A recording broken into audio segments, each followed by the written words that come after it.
Olá pessoal, meu nome é Jamile Barbosa e nós estamos começando mais um História 24 Horas. O nosso conteúdo de hoje vamos lá pessoal, impérios coloniais. Sim, estamos falando de impérios coloniais. Então é preciso entender o que significa império, o que significa colônia, né? Uma colônia nada mais é do que um assentamento em um território estrangeiro proveniente, né, formado aí por pessoas provenientes de um determinado país. Essas pessoas, elas reivindicam essa nova terra para o seu país de origem, que passa então a ter poder sobre ela. Então, a prática de estabelecer colônias é chamada de colonialismo. Pessoal, no popular é o seguinte, é você invadir uma outra terra, chegar lá, dizer que essa terra lhe pertence e dizendo e usando a força e usando meios de violência, de subjugar o povo que vive então nesta terra. As pessoas vão dizer que agora essas terras pertencem a mim, e elas pertencendo a mim, eu faço o que eu quiser com elas. Isso é o que é uma colônia, é você chegar, pegar o território de alguém e dizer que é seu, tá? É o que a gente chama de colonialismo. Um país que tem várias colônias, ou seja, tem vários territórios fora do seu, né? Ele fez o quê? Um império. A sede do império é conhecido como metrópole. Então, até a década de 1950, entendam, tá? É recente. Muitos países europeus ainda tinham colônias, principalmente nas regiões da África e da Ásia. Porém, esses grupos aí vão acabar lutando e vão acabar, a grande maioria, conseguindo aí, através da guerra, conseguindo a sua independência. São independências tardias aí que vão acontecer basicamente início do final do século XIX, início do século XX. Então, para vocês verem como é impactante essa questão do colonialismo, ok? E aí a gente vai continuar, a gente vai entender um pouco mais que impérios coloniais são esses. Pois bem, se eu estou falando de império colonial, minha gente, entenda, eu estou principalmente, esse assunto vai estar principalmente falando sobre Portugal e Espanha, sobre como eles dominaram o Novo Mundo, tá? Mas aí a gente tem outros, a gente vai falar sobre a Inglaterra, que vai dominar o que a gente hoje conhece como os Estados Unidos, a gente vai falar da França, que também vai dominar a região que a gente hoje conhece como Canadá, mas basicamente hoje a gente vai entender os motivos, tá, dessa colonização. Então, no primeiro momento, é importante a gente saber que o continente americano é marcado por uma grande diversidade de línguas, além dos inúmeros idiomas indígenas falados em todo o continente. Há regiões da América onde a língua oficial é o inglês, ou o espanhol, ou o português, ou o francês, ou o holandês. Todos esses idiomas aí eles vão ser trazidos para a América a partir do século XVI e que vai ajudar a construir as diversas culturas americanas existentes no nosso presente. Entendam uma coisa, se eu estou falando do século XVI, então esse processo de colonização aí, ele vai estar acontecendo num período que a gente conhece como Idade Moderna. Não esqueçam disso. E ele vai acontecer principalmente por conta da expansão marítima, tá? Então, o que é que eu tenho que pensar? Todo esse processo que a gente acabou de falar, dessa variação linguística, do encontro de culturas, isso vai acontecer principalmente por conta dessa formação dos impérios coloniais europeus na América entre os séculos XVI e os séculos XIX. Veja, pessoal, é um longo período, do século XVI ao século XIX. Então, como eu já falei para vocês, a gente vai ter aqui nessa região franceses, holandeses, ingleses, portugueses, espanhóis, principalmente portugueses e espanhóis.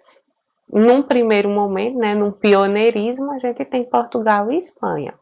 Esses europeus eles vão vir para a América principalmente em busca de riquezas. E aí vem um ponto importante. Qual é a motivação? O mercantilismo, minha gente. Sim, é uma afirmação.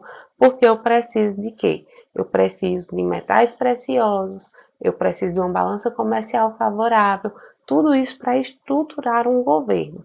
Além disso, também tem a questão das crenças religiosas, ou seja, ou eu estou fugindo lá da Inglaterra, porque eu sou um puritano, porque eu sou um protestante, estou fugindo de lá, né?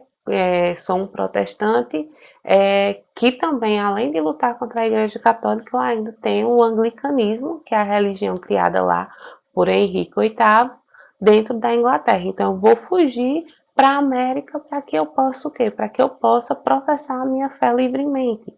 Como também tem a questão da Igreja Católica, que vai estimular, sim, essa colonização, porque para eles é interessante catequizar os nativos e assim ter uma nova população de cristãos, ok?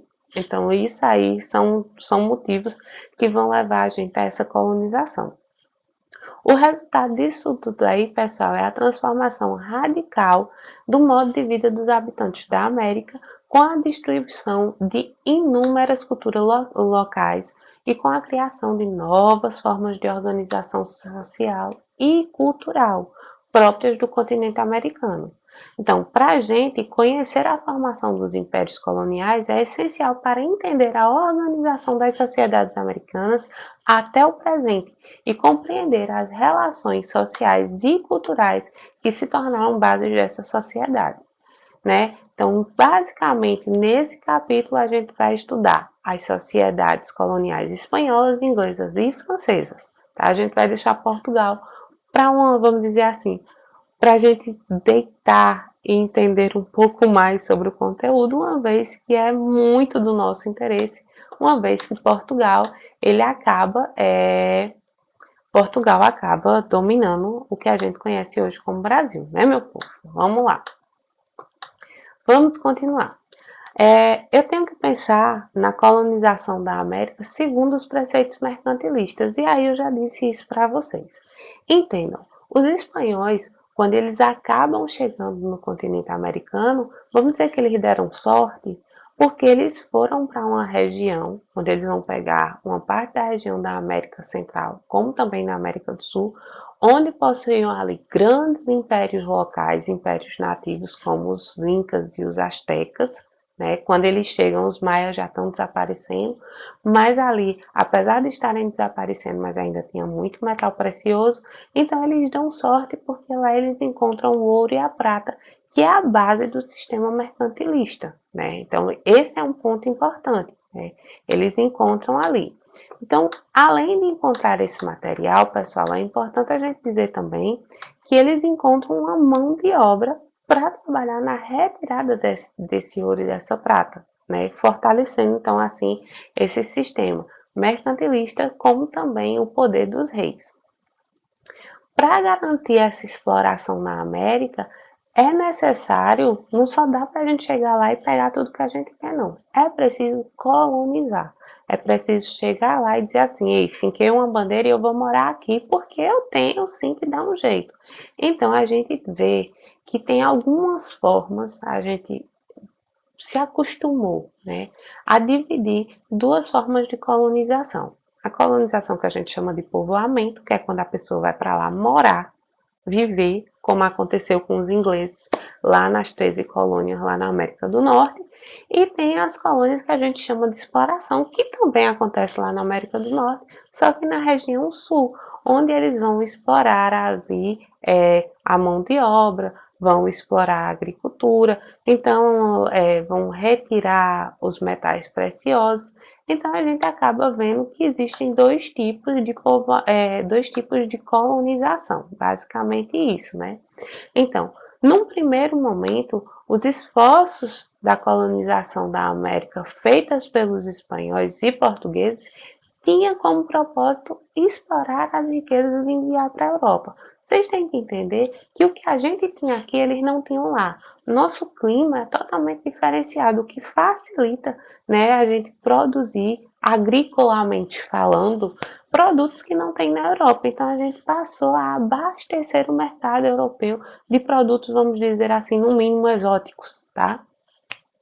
Então, a ideia básica aqui era retirar o ouro e a prata, mas como eu já disse para vocês, os espanhóis deram sorte e os portugueses não, porque quando os portugueses pegam a região que pertence a eles não vão encontrar isso de imediato, mas eles vão encontrar o pau-brasil e eles vão acabar enviando o pau-brasil aí para a Europa para servir para tingimento, para construção de barco, de instrumento, de móveis. Bem, basicamente é isso. Depois do pau-brasil, aqui no Brasil, no território que pertencia, na verdade, ao Portugal, no caso a América Portuguesa, a gente vai perceber o quê? A gente vai perceber que vai ter uma exploração agrícola. Então, num primeiro momento, a gente vai introduzir a cana-de-açúcar para a produção do açúcar, a gente vai ter a introdução do algodão, do tabaco. Tudo isso aí, pessoal, são mecanismos criados para que a gente possa favorecer o comércio, para favorecer o mercado na Europa, tá? Então, tudo isso era comercializado a um preço extremamente alto, o que vai possibilitar que esses estados fiquem extremamente ricos, ok? A gente precisa entender esse caráter explorador da conquista e da colonização da América para a gente analisar essas sociedades coloniais por como elas vão se formar a partir do século XVI, né? Inicialmente, ela objetivava a... Cadê?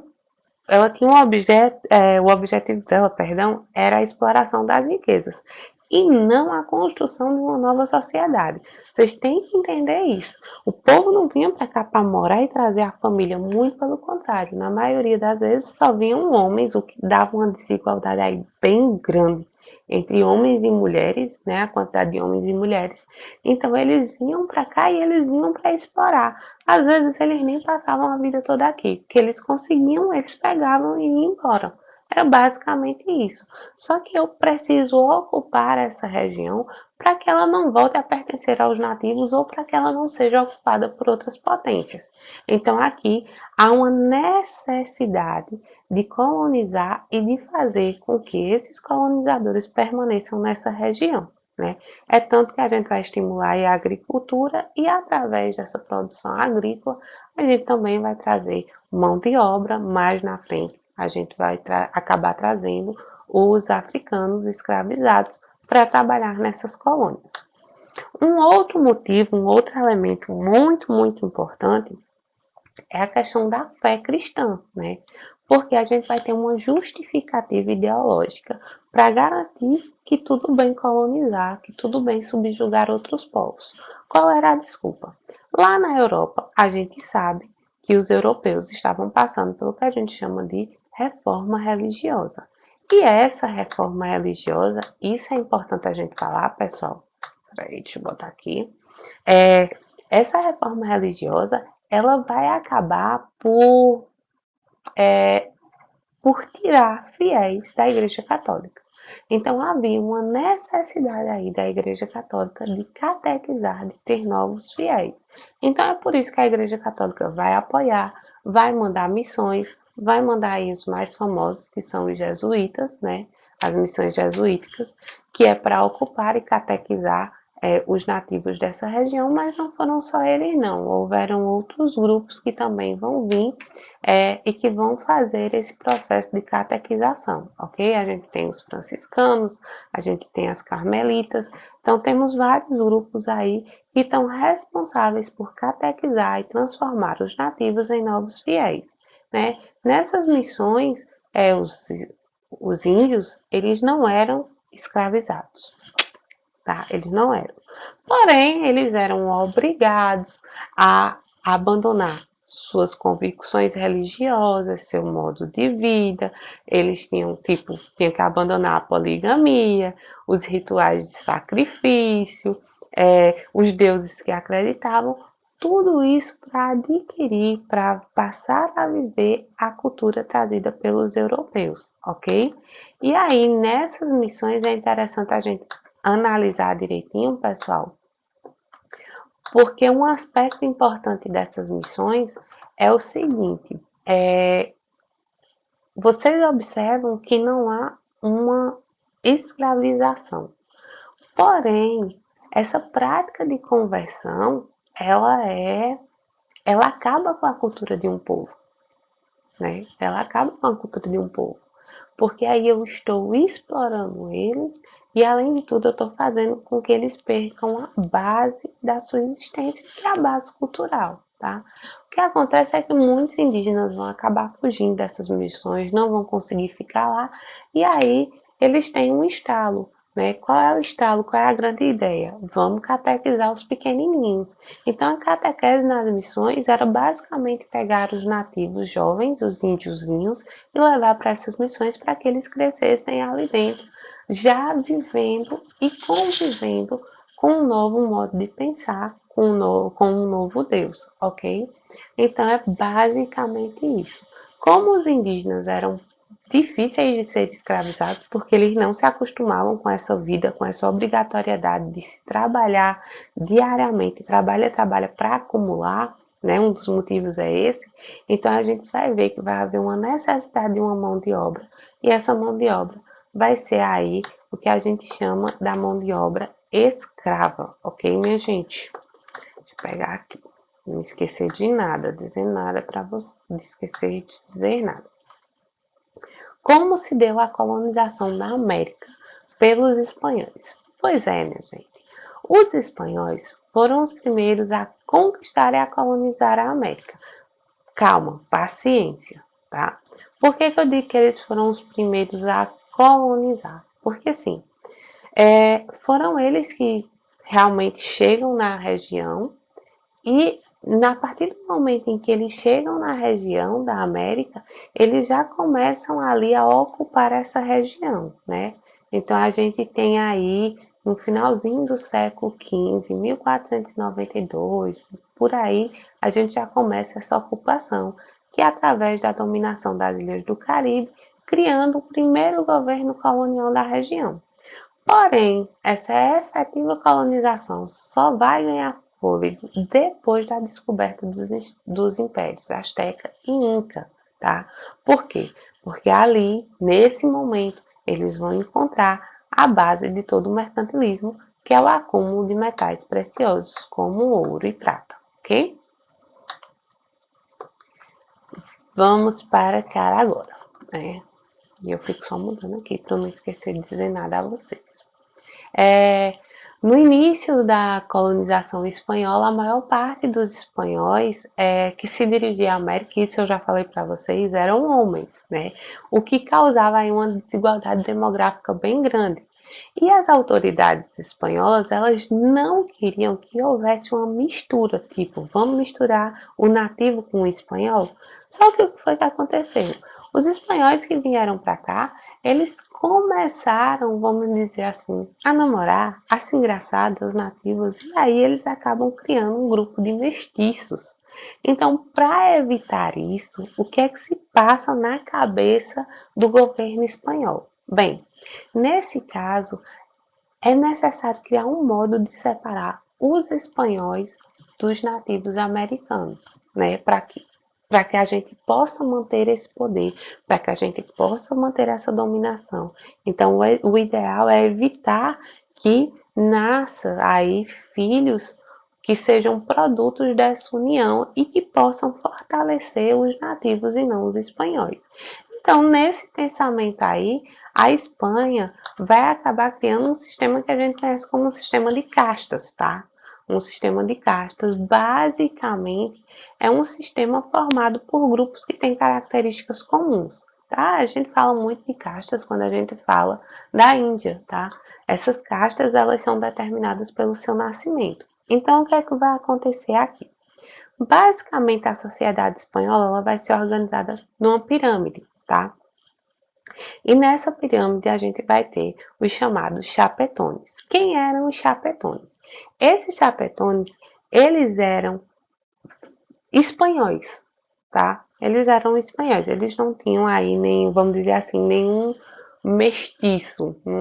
Eram espanhóis que dominavam e que ocupavam aí os cargos mais importantes. Então eles vão ocupar o topo da pirâmide. Logo na parte de baixo, nós temos os crioulos. Quem eram os crioulos? Crioulos eram espanhóis que nasceram na América. Presta atenção.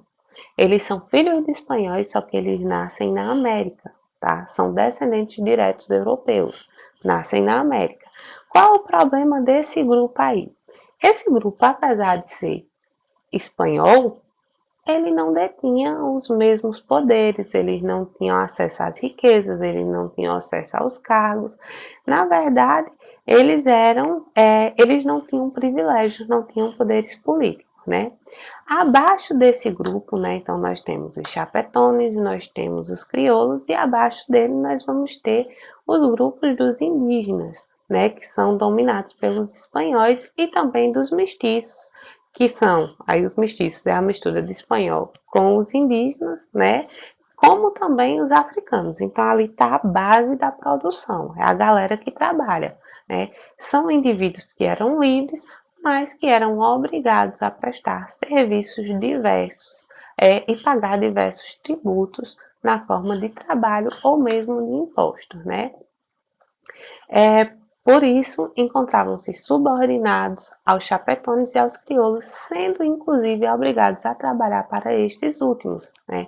Finalmente, da base da economia colonial, encontravam-se os escravos africanos, a base, os quais não tinham direitos e eram obrigados a realizar os mais diversos serviços. Então vamos retomar. Nossa pirâmide ela tem chapetones, que são espanhóis, que dominam, que têm o poder de governo dentro da colônia. Em seguida nós temos os crioulos, que são filhos de espanhóis, mas nasceram na América, mas que não têm todo esse poder. Abaixo dele nós temos os indígenas, nós temos os mestiços, tá? Nós temos alguns africanos. Esses daí eram pessoas livres, mas que tinham uma obrigação de trabalhar para os crioulos e os chapetones. E por último, na base, nós temos aí os escravos africanos, que como o próprio nome diz, são escravos, não têm direito à liberdade, né? Não têm direito algum, são tratados como um objeto. Então, apesar desse sistema de caixa ser bastante rígido, existiam algumas possibilidades de mobilidade social. Um mestiço poderia se tornar um crioulo caso provasse que as 3 gerações anteriores da sua família foram marcadas apenas por casamento entre brancos. Por isso, vai existir uma grande preocupação em produzir estudos genealógicos e registros de família na sociedade colonial espanhola, já que era essa uma forma importante de organizar as hierarquias sociais, tá? Como é que se dava a administração espanhola? Pessoal, não é muito complicado não, tá? Deixa eu ver aqui só uma coisinha. Deixa eu ver aqui só o tempo com vocês. Pessoal, na verdade, a gente vai parar por aqui. E na próxima aula, a gente vai retomar essa questão da administração colonial espanhola, ok? Então, a gente vai parar e na aula que vem a gente continua, ok? Então, até a próxima aula. Beijo, se cuidem.